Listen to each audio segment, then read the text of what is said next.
You're just in time for the latest here in the country and beyond our borders. My name is Abdiaziz Hashim. The sign language interpreter at the bottom end of his screen is Brian Muraru. And we start off here in the capital, where President William Ruto on Tuesday morning held bilateral talks with His Majesty King Willem Alexander and Queen Maxima of Netherlands. The talks culminated in the two countries signing 3 memorandums of understanding and letters of intent on trade, agriculture, tourism and water management. President Ruto underscored the importance of the ties between the two countries that have lasted for 60 years, assuring that the partnership will lead to the expansion of economic opportunities for both nations. On his part, King Alexander said his visit includes engaging the youth on governance, implementation of projects and their input in building the nation. The Dutch royals are on a 4-day state visit.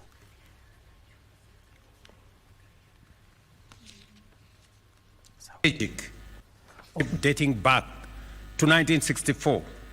Over the decades, this relationship has evolved, driven by mutual respect, common aspirations, and a shared vision for a greener, more sustainable, and prosperous future. We held discussions to deepen cooperation in agriculture, trade, tourism, climate action, and regional security. We have agreed to enhance people-to-people connections, focusing on education, tourism, and women's empowerment, while aligning our collaboration with global sustainable development goals and Kenya's national priorities. As part of our commitment to deepening this cooperation, we have today signed 3 critical memoranda of understanding and a letter of intent that will translate our discussions into tangible action. We have signed an MOU that establishes a framework for dialogue on trade and investment between Kenya and the Netherlands, creating a joint trade committee to facilitate and foster bilateral trade and investment. This will ensure a more structured, dynamic engagement between our business communities, unlocking new opportunities in key sectors and leveraging on the partnership and the friendship that already exist between the business communities of our two countries. We believe in the future of Kenya, a future that will be determined by the Kenyan people. With a population whose average age is 20, your country is fortunate that it can rely on the ideas and energies of millions of young citizens. The people of Kenya, like those of the Netherlands, want their rights as free citizens to be respected and their voices to be heard. I'm pleased that our country's strong and mature relationship allows us to devote attention during this visit to issues like human rights, good governance, and accountability.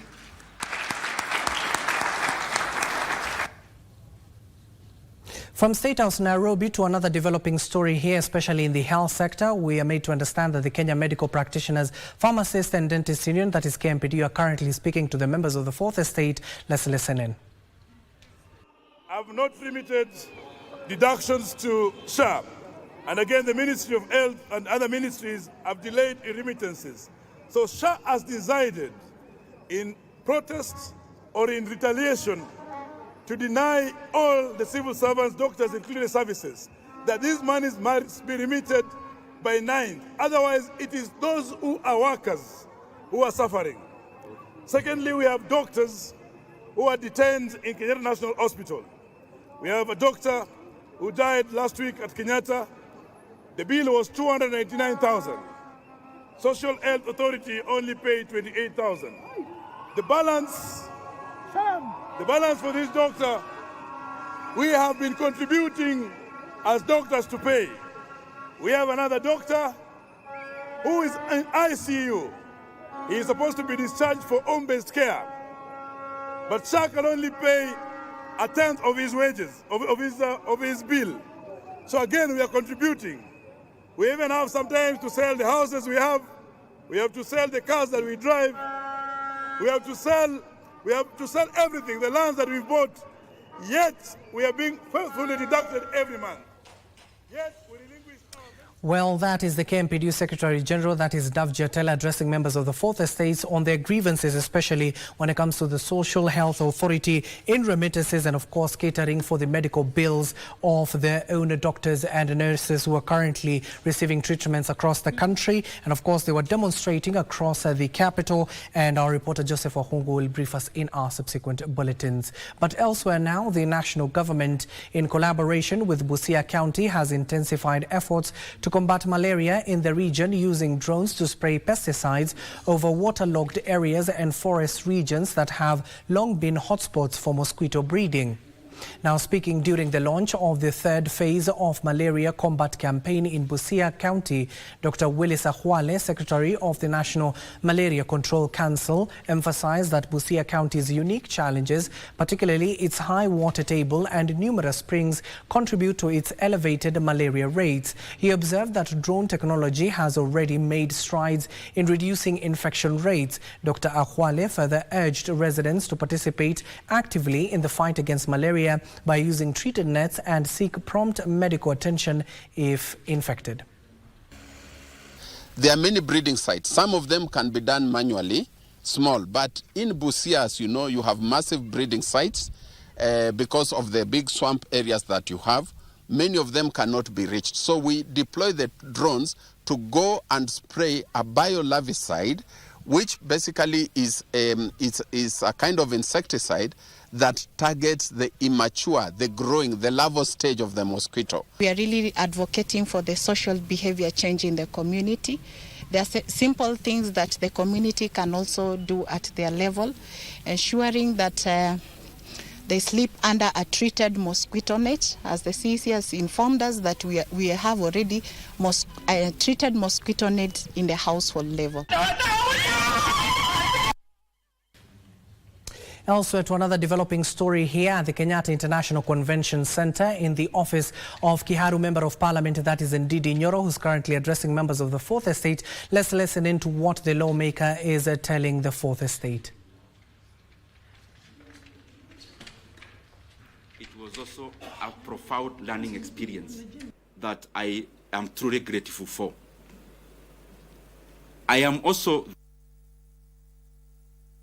for the fact that I had trained as an economist some many years back in KU. And when I got the chance to serve as the chairman of the Budget and Appropriations Committee, I had the first-hand learning of how macroeconomic parameters relate with each other. I was able to first-hand experience the things I was learning, and therefore it was also a continuation.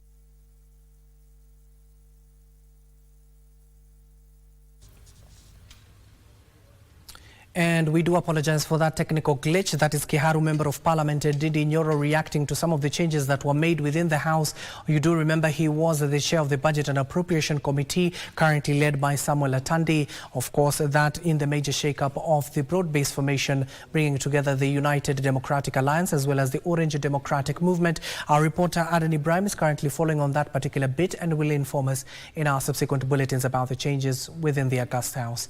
Also, a section of residents in Ruai, Kwamai, in Nairobi County have been left devastated after Sunday night's heavy downpour that turned their homes into flood zones. Now, the sudden flooding destroyed many families' homes, displacing them as several others lost their livestock. One of the affected families lost over 200 chickens to the floods. Residents claim that the contractor who was in charge of fixing the drainages failed to install a culvert, blocking a natural flow of water and leading to unexpected flooding. They are now calling on authorities to step in and address the situation before more damage is done.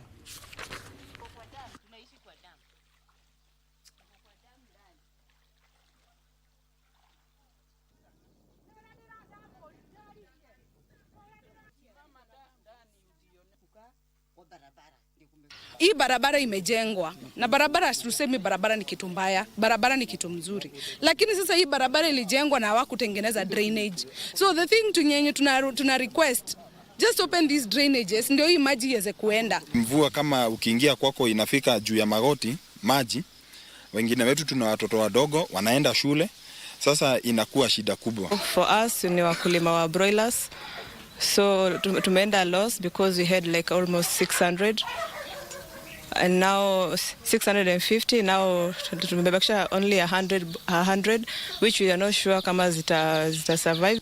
Shida hii maji tumekuwa naye miaka yote, miaka nenda miaka rudi. Tukijaribu kuita wakubwa wetu, ma-MCA, ma-MP, hakuna mtu nakaribia hapa. Serikali ni ije tu itutengenezee hapo barabara, hiyo barabara ya highway, watuwekee like box caravat ndio maji ipite vizuri. Let's head over back to the Kenyatta International Convention Center, where the Kiharu Member of Parliament, that is Ndindi Nyoro, is currently addressing members of the Fourth Estate, reacting to some of the changes that were made in key committees within the National Assembly. Let's listen in. Things that then would make our country move forward, especially given the pivotal position which I was serving in. And if you look at this table around here, these two shelves is actually classwork. All this you see around here, these are issues around classwork. And I was doing it again, and I'm repeating, because I thought, and I still believe even now, that it is important that even as we serve in our specific capacities, that we continue to also develop ourselves, to sharpen ourselves, so that we can be making more efficient decisions as leaders. So in a nutshell, I have been very, very, I should be very grateful, and I have been very honored by the Kenyan people to have served in that capacity, and especially when our country really needed us to do what we needed to do. Just as snapshot of, so that you understand where I'm coming from. This position is very involving, and I am sure many of you have covered us before. Sometimes sleeping in this office, leaving here very early in the morning. Not just myself, also the members of the members who are serving with. But it was also an experience also to learn and know Kenya. There are things we used to do called public participation, where we would choose, we started with 12, we ended up with 20, where we would allocate some retro money, actually 100 million per county, and we would then go there to ask Kenyans what they would prefer that we prioritize. The last one, I was privileged to actually travel all the way to Madeira and interact with the people of Madeira, and I am glad that I have had many of such experiences to also relate what we do on the table and how that is far-reaching and how that affects the lives of the Kenyan people. For example, there when we went, the leaders were very categorical. There was a teachers, a TTC, Teachers Training College, and a KMTC, which they told us the entire 100 million to give to those two. Because when we go all out to do those things, we specifically look at the impact of how those projects would work. And also by giving preference to what the leadership and the people themselves request us to, or were requesting us to do. Having said that, also for perspective's sake, and allow me to say it because it is how it is. At some point we got too busy, because you remember. Well, that is Kiharu Member of Parliament Ndindi Nyoro addressing members of the Fourth Estate, reacting to some of the changes that were made within the National Assembly, given that he was spearheading a very critical committee, that is the Budget and Appropriation. He has been replaced by Alego Songa, Member of Parliament, that is Samuel Atandi, who now will be spearheading that particular committee, and will be looking at the 2025-2026 budget proposals from the Exchequer. Our reporter once more, Aden, is currently attending that particular briefing and will brief us in our subsequent subsequent bulletins. Elsewhere, Kakamega County Woman Representative, that is Elise Mohanda, has urged the government to implement the recommendations of the National Dialogue Committee, NADCO, popularly known as the NADCO report. Now speaking at the Pan Paper grounds in Lugari during the distribution of farm inputs to local farmers, Mohanda stated that the report, which proposes the creation of positions of Prime Minister and the official leader of the opposition, will help to ease political tensions by fostering national unity and reconciliation. She also encouraged young people to acquire national identity cards and register as voters following President William Ruto's decision to scrap the Kenya shillings 300 fee.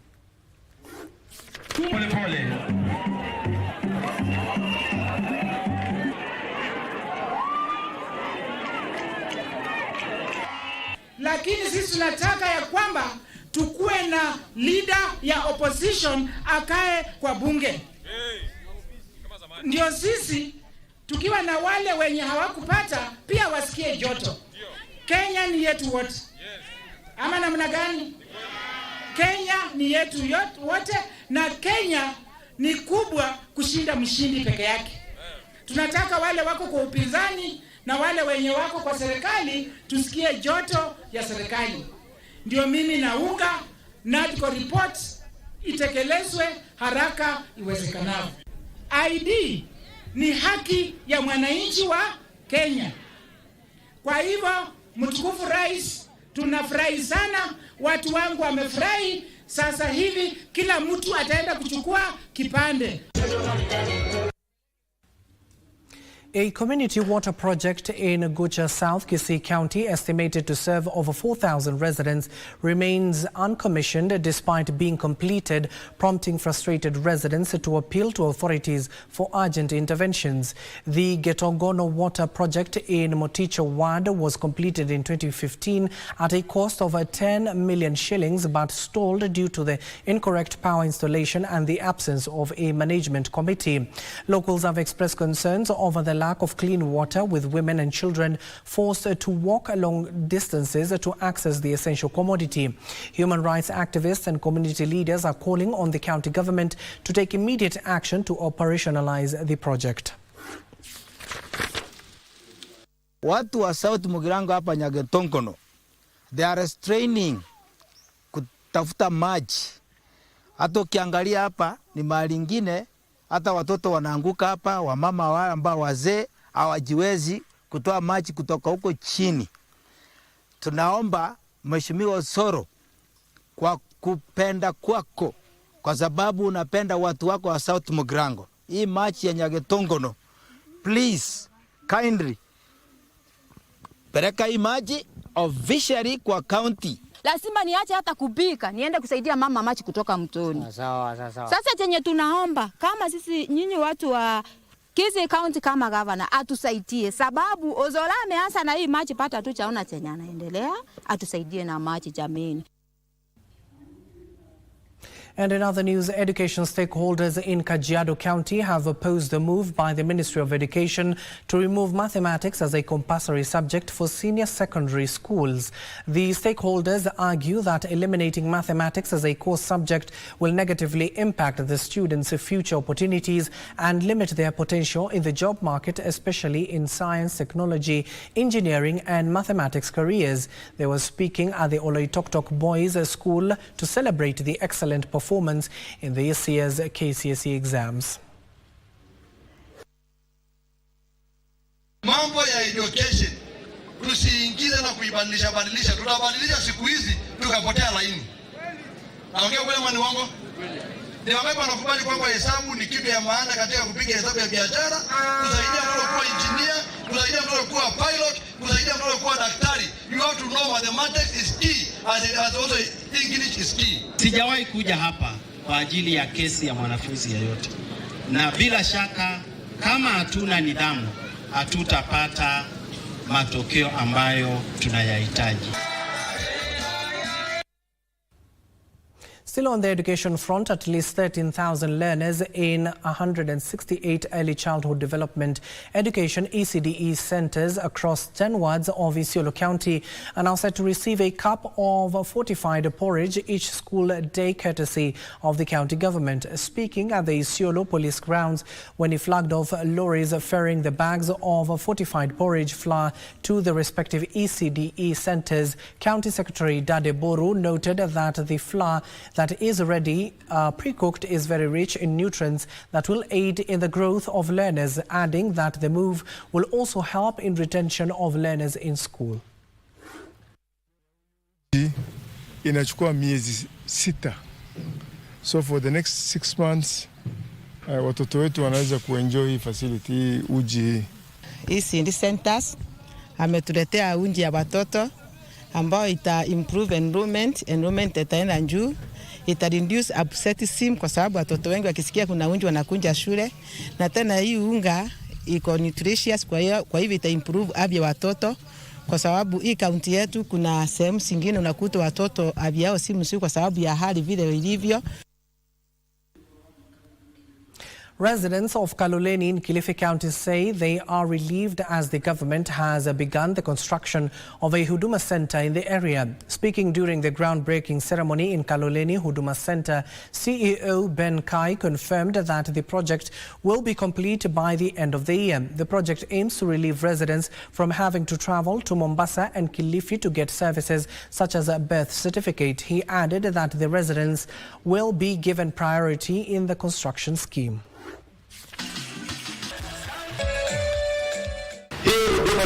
Tumeweka hapa na tumeweka hapa inafaa kujengwa kwa miezi 8, lakini baada ya contractor hiyo project ya miezi 8 ni standard tu tumepewa, lakini hiyo project nataka you deliver it in the next 3 months.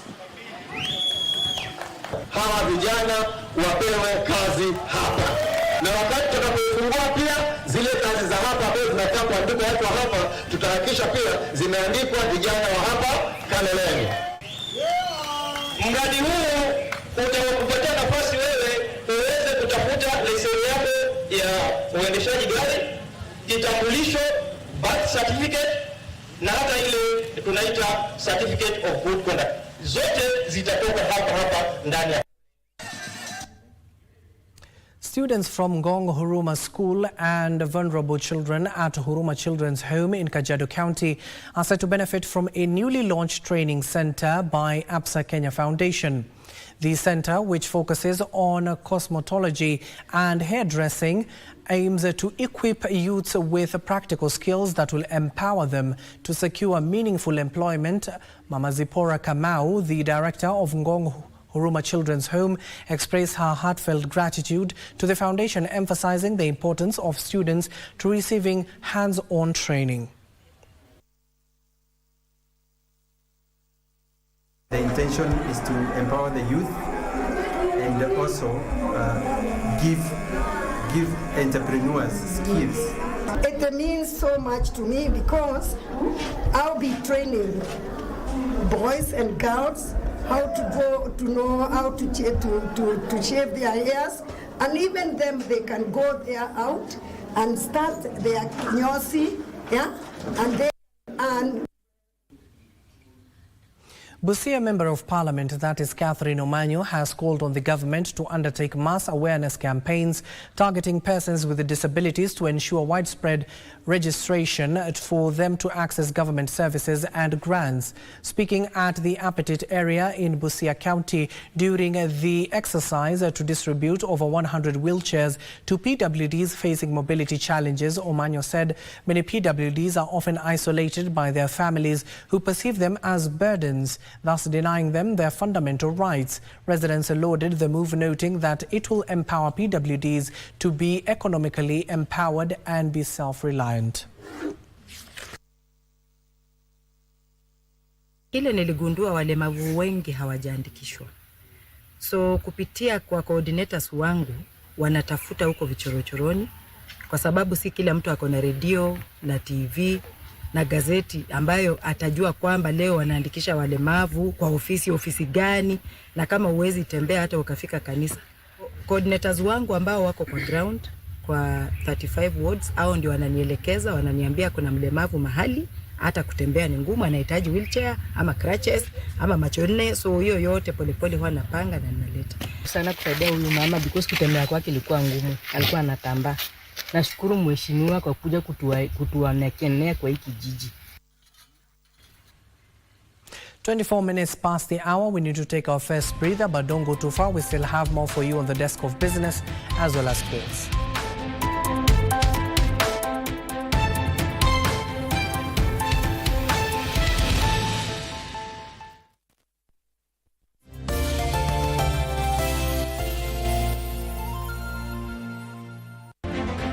Kenya's livestock sector is on the move, but has it progressed in the last 2.5 years or just grazed the surface? Farmers are battling drought, disease and shrinking markets. Will livestock insurance policies and new vaccines inject fresh hope? It is a process, and we will be doing this process annually for about 3 years ndio tuhakikishe tumepata ile herd immunity ambao tunataka. Find out on Tuesday at 9 p.m. on KBC Channel 1 as we speak to Principal Secretary Livestock Jonathan Mweke. This shifts.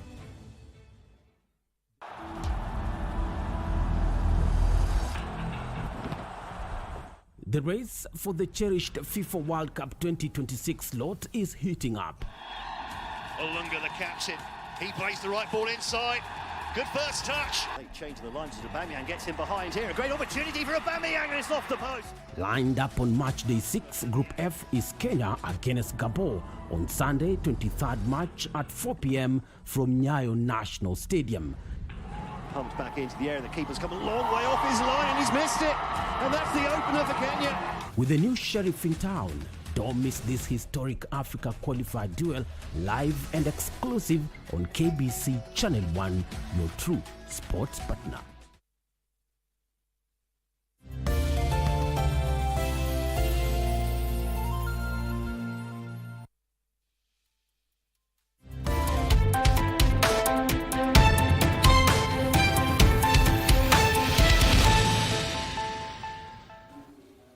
Welcome back and thank you for staying with us. Now, Teso South, a member of parliament, that is Malaria, and her Teso North counterpart, Oku Kaunya, are raising fears that the working agreement between the UDA and ODM parties could leave some regions in the cold.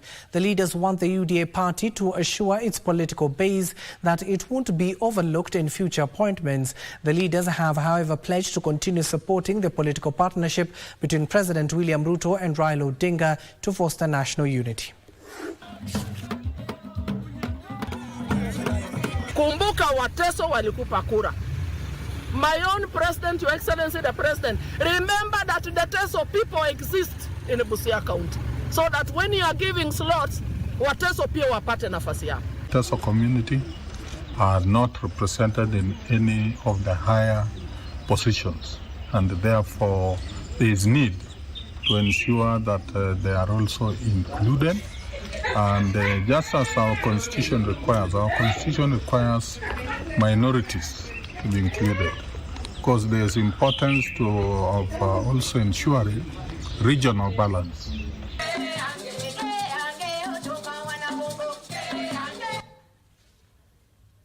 A community-based organization based in Kwale County has enhanced efforts to sensitize the youth on the dangers of drug and substance abuse in the area. Children Empowerment and Development Organization's head of programs, Hamisi Magisu, says the initiative engages young people in conversations about the dangers of drug abuse, criminal activities and violence.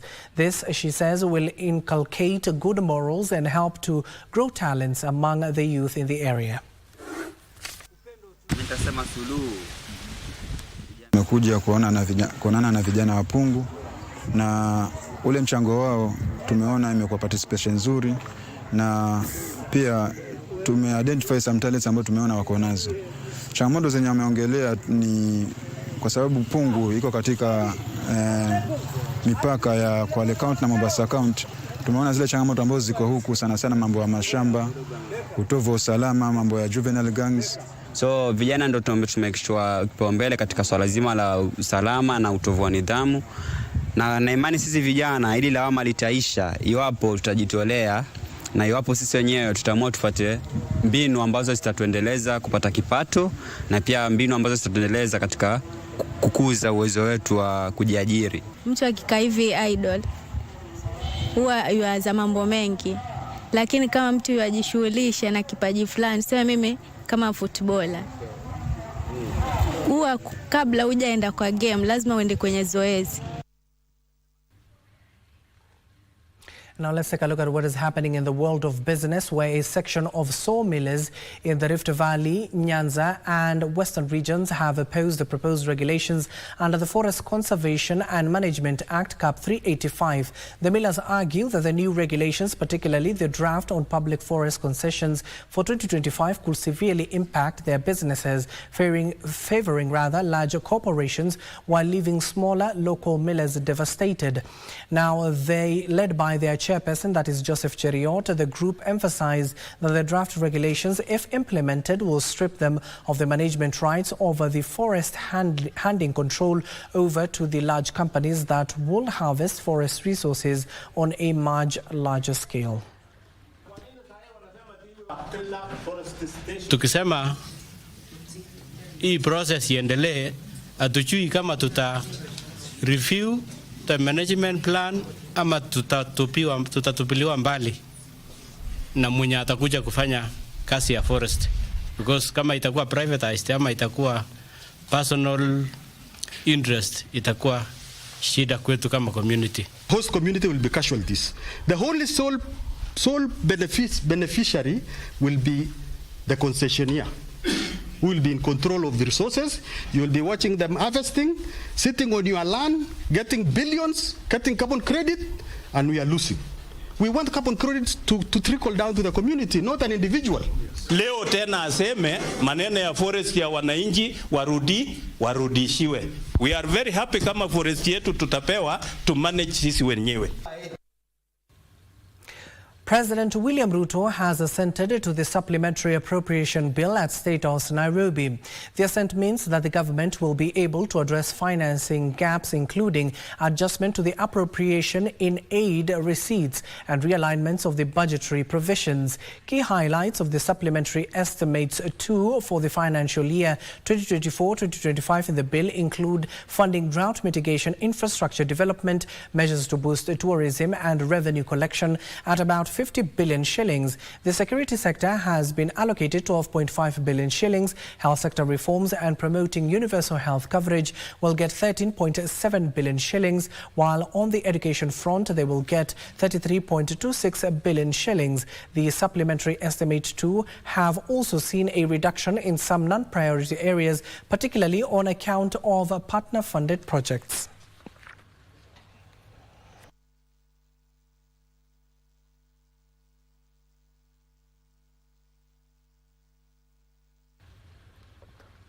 The Kenya Dairy Board has finalized the process of setting the minimum milk farm gate price for long rains season. Kenya Dairy Board chairperson, that is Mugo, he says that 50 million shillings per litre minimum price is still effective until the new prices are certified by the Ministry of Agriculture. The government last year set milk minimum price at 50 shillings per litre to protect farmers from exploitation from dairy processors. Kenya Dairy Board has reviewed the price. Kenya Dairy Board chairperson says the new milk farm gate price is meant to shield dairy farmers from fluctuating prices during the anticipated long rains that usually result in a glut. We've already approved to the CS and are waiting for CS consensus so that we can guarantee the minimum farm gate price for the farmers. The government is urging milk processors to self-regulate and agree with farmers on the pricing of milk. In the coming days, we will have our farmers being paid 50 shillings and above. That is what we are encouraging every buyer, every participant of daily, to make sure that we pay our farmers from 50 shillings and above. He says livestock vaccination is key in helping ensure Kenyan products access key international markets. We need certification at the international level to be able to deliver the high-value products.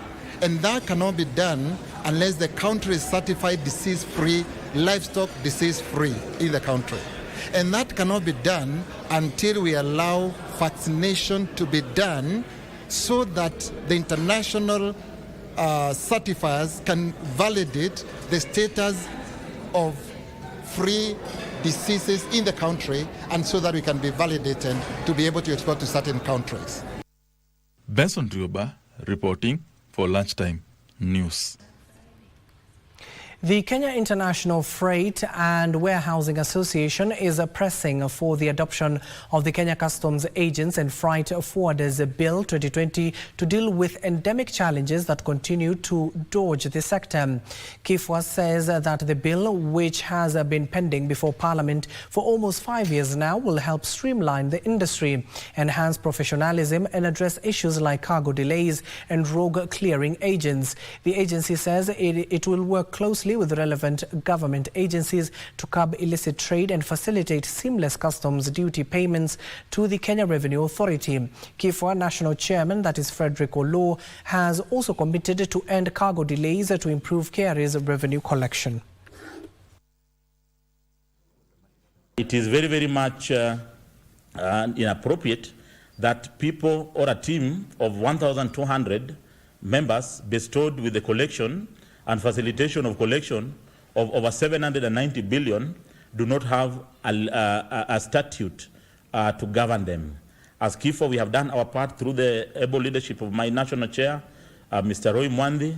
We have a bill that is in place, the Kenya Customs Agents and Freight Forwarders Management Bill, that is just due and waiting for the enactment.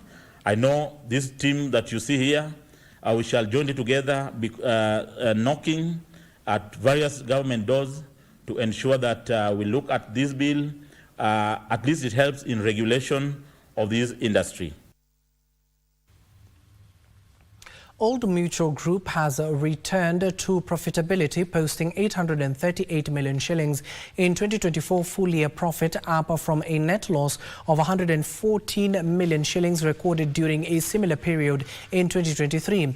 The profit was driven by substantial reduction in financial costs, which halved to 1.2 billion shillings, and a 42% increase in investment income to 7.7 billion shillings. All Mutual Group Chief Executive Officer, that is Arthur Oginga, says the integration of that particular system will be critical.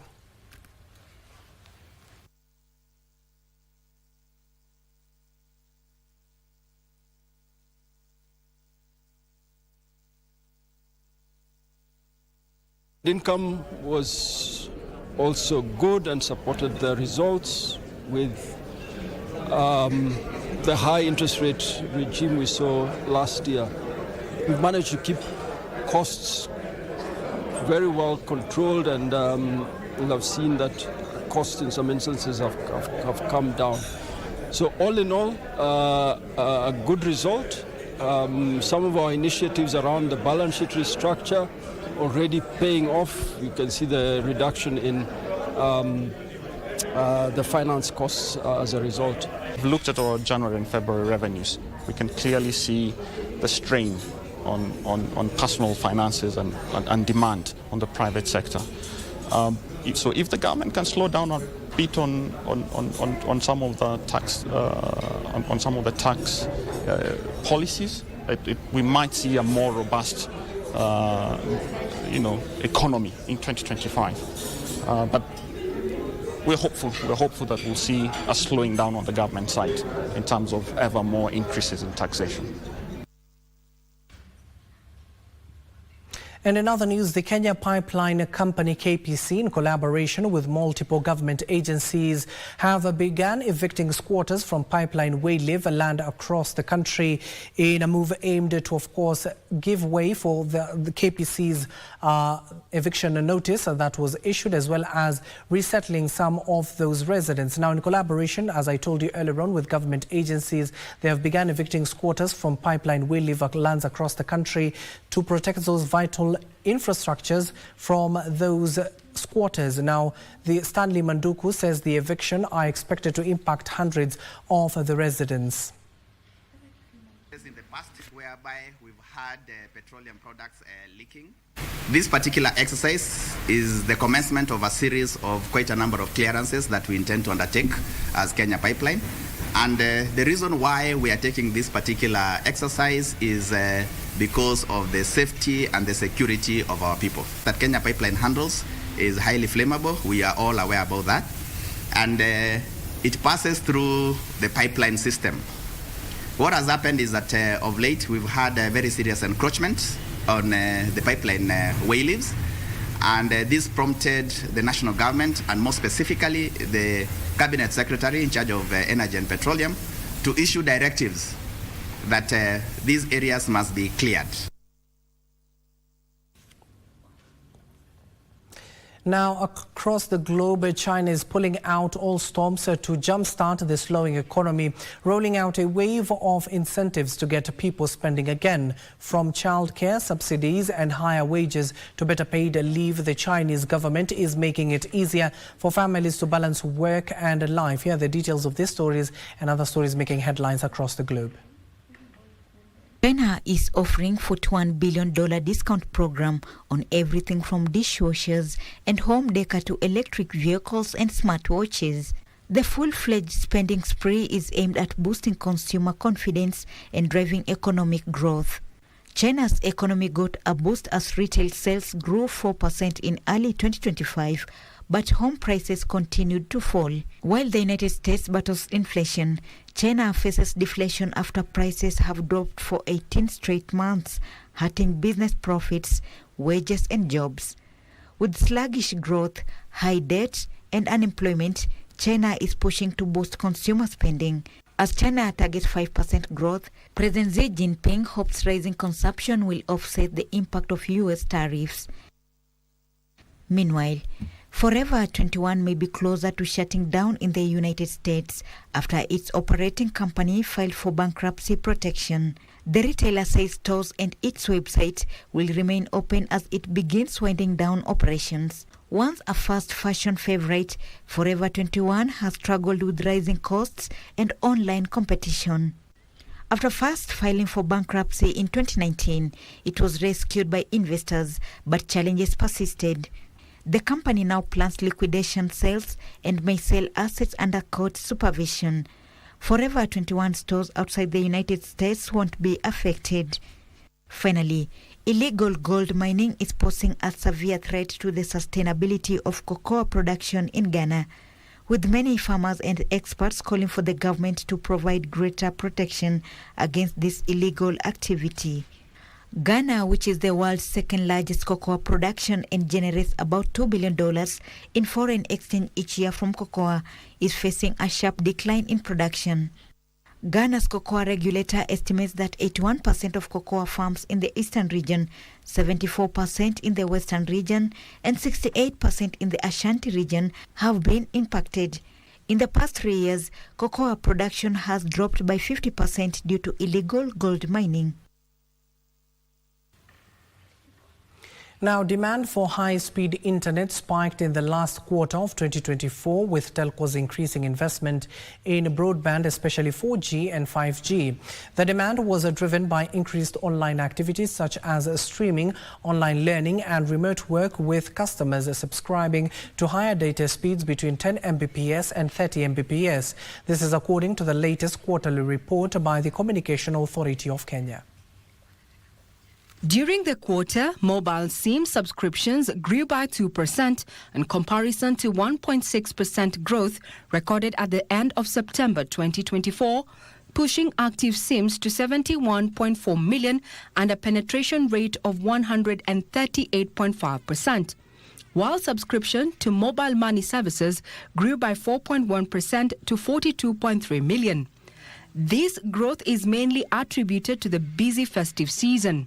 On the other hand, mobile data subscriptions grew by 3.2% to 56.1 million, of which 78.4% were on mobile broadband. This accelerated demand for high-speed internet that led to increased uptake of mobile broadband, especially 4G and 5G.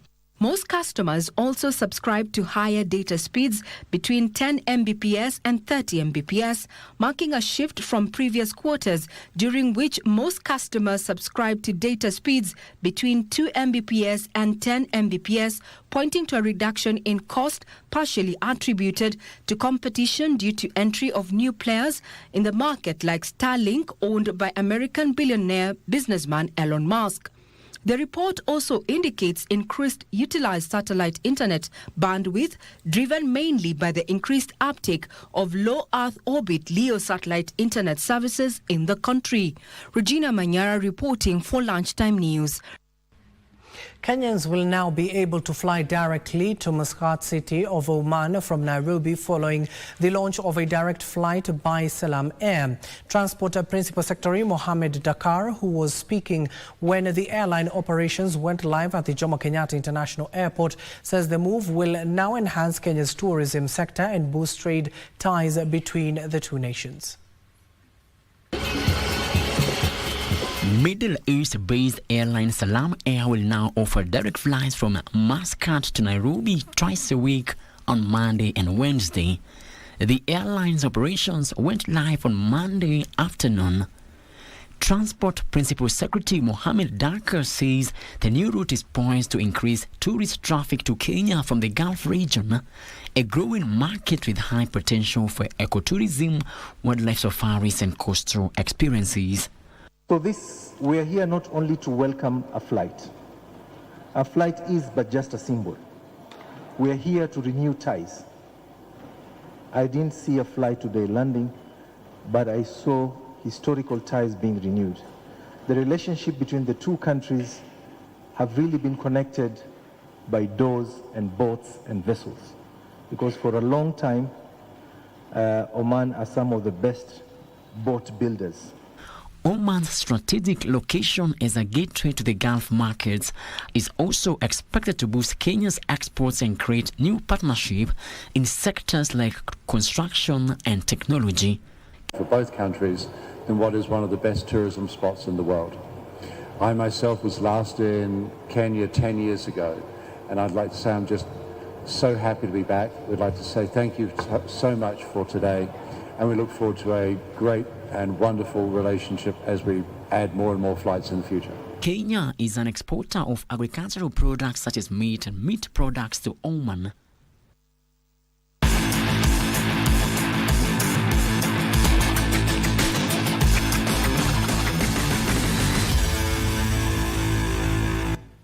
And now finally, welcome to the world of sports. The national soccer team, Harambee Stars head, has today jetted out of the country for the Ivory Coast for the upcoming 2026 FIFA World Cup qualifiers against Gambia and Gabon. Harambee Stars currently sit fourth in the group standings with 5 points, having registered 1 win against Seychelles and 2 draws against Ivory Coast and Burundi.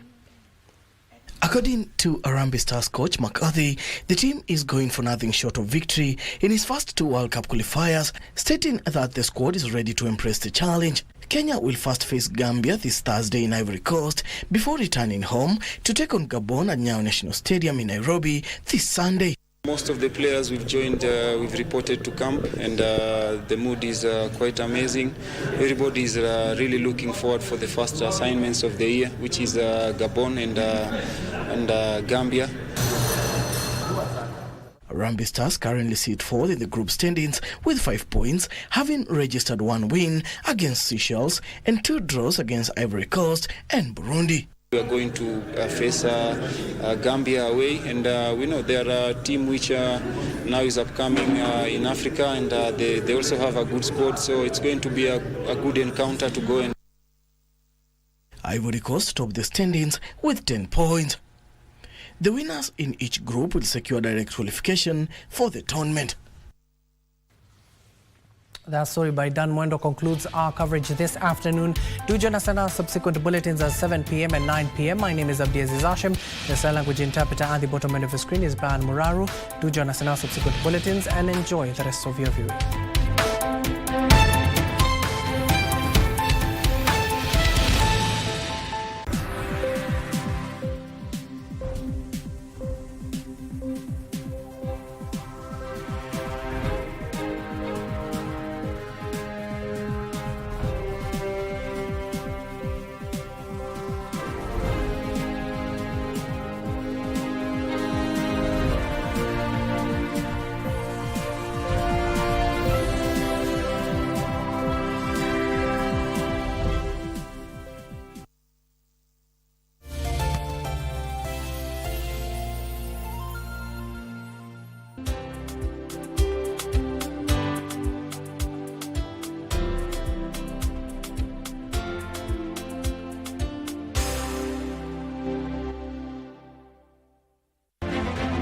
Kenya's livestock sector is on the move, but has it progressed in the last 2.5 years or just grazed the surface? Farmers are battling drought, disease and shrinking markets. Will livestock insurance policies and new vaccines inject fresh hope? It is a process, and we will be doing this process annually for about 3 years ndio tuhakikishe tumepata ile herd immunity ambao tunataka. Find out on Tuesday at 9 p.m. on KBC Channel 1 as we speak to Principal Secretary Livestock Jonathan Mweke. This shifts.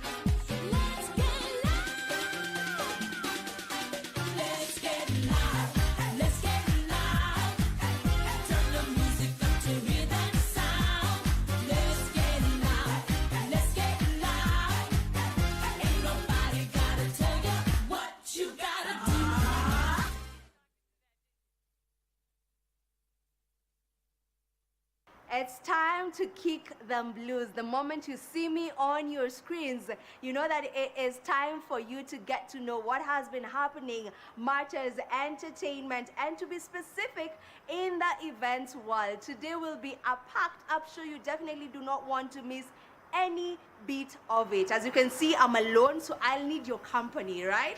So hang in there and sail with me throughout the entire show. We'll have Mula next week. My name is Vivian Dego. You can simply just call me Miss V, and you know what this right here is Grapevine. What you gotta do.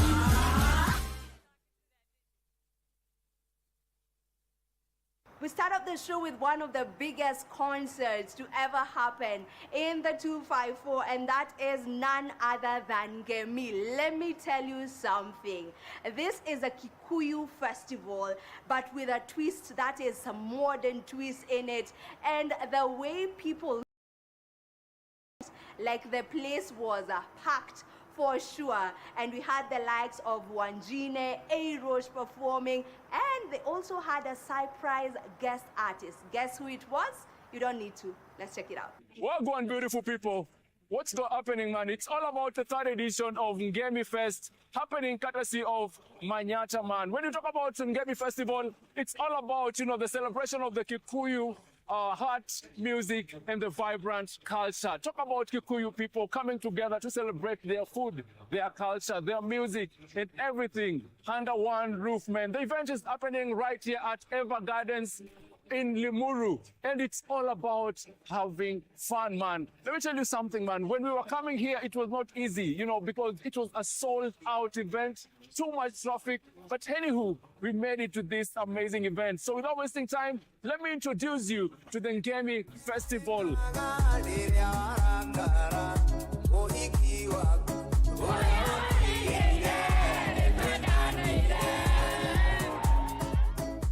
The Ngemi Festival is the ultimate cultural experience, bringing Kikuyu traditions to life with a modern twist.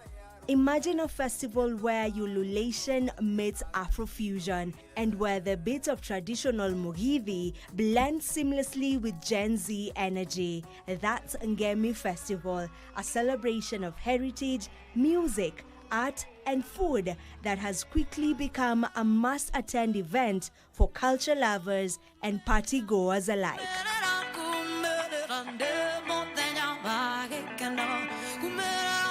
Since its debut in August 2024, the festival has exploded in popularity, attracting young Kenyans eager to reconnect with their roots in a fun and electric atmosphere.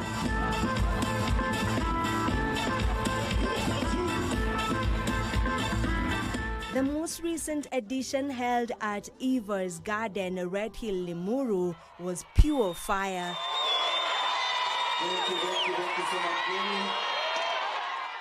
With Wanjine, A-Roche, Washuka, folk fusion, and even a surprise set by the Mugithi king himself, Samido.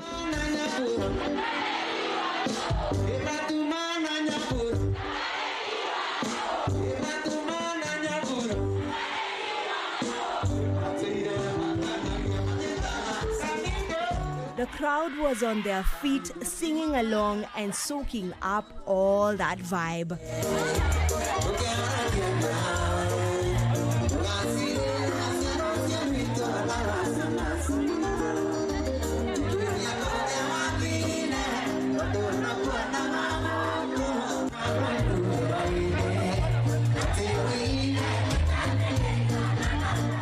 Ngemi Festival is more than just a party. It is a movement. It's about celebrating Kikuyu culture in a fresh, non-political, inclusive way.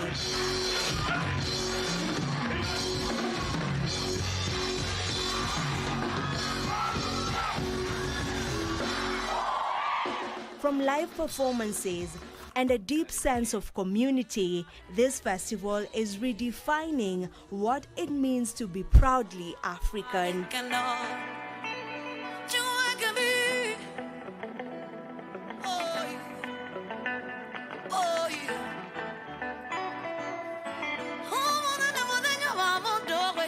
Miss the last one? Don't sleep on the next edition. Keep an eye out because Ngemi Festival is only getting bigger, bolder, and better. Are you ready to ululate and celebrate?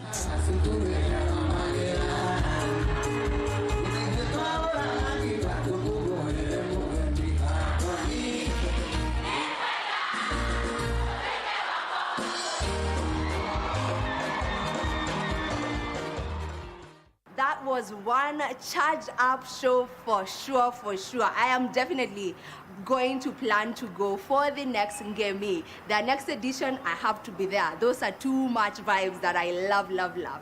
Now let me take you to yet another event that got to happen over the weekend, and that is the Jam happening at the Gote Institute. And we had some young artists. Well, I call them young, but they're really good at what they do, and that is Shad Muziki as well as Njiro. I don't want to say too much. Let their singing do the talking.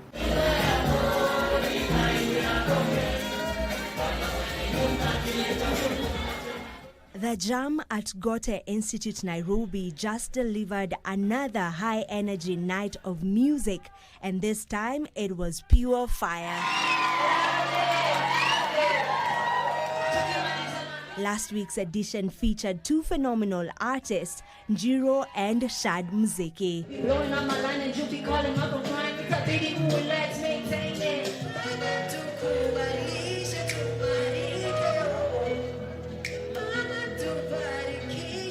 The two lit up the stage with their incredible talents.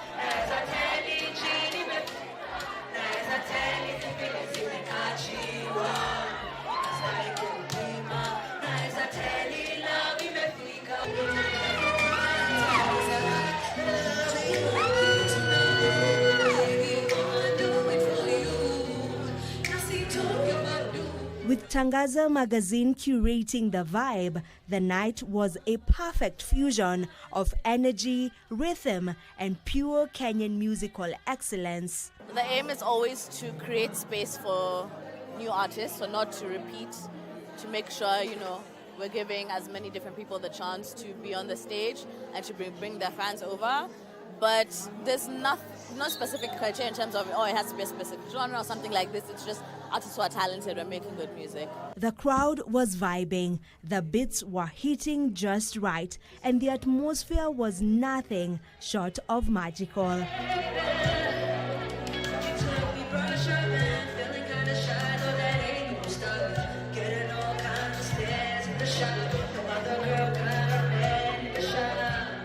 Whether it was Njiro's smooth delivery or Shad Muziki's dynamic stage presence, every moment was a testament to the rich and diverse soundscape of Kenya's music scene.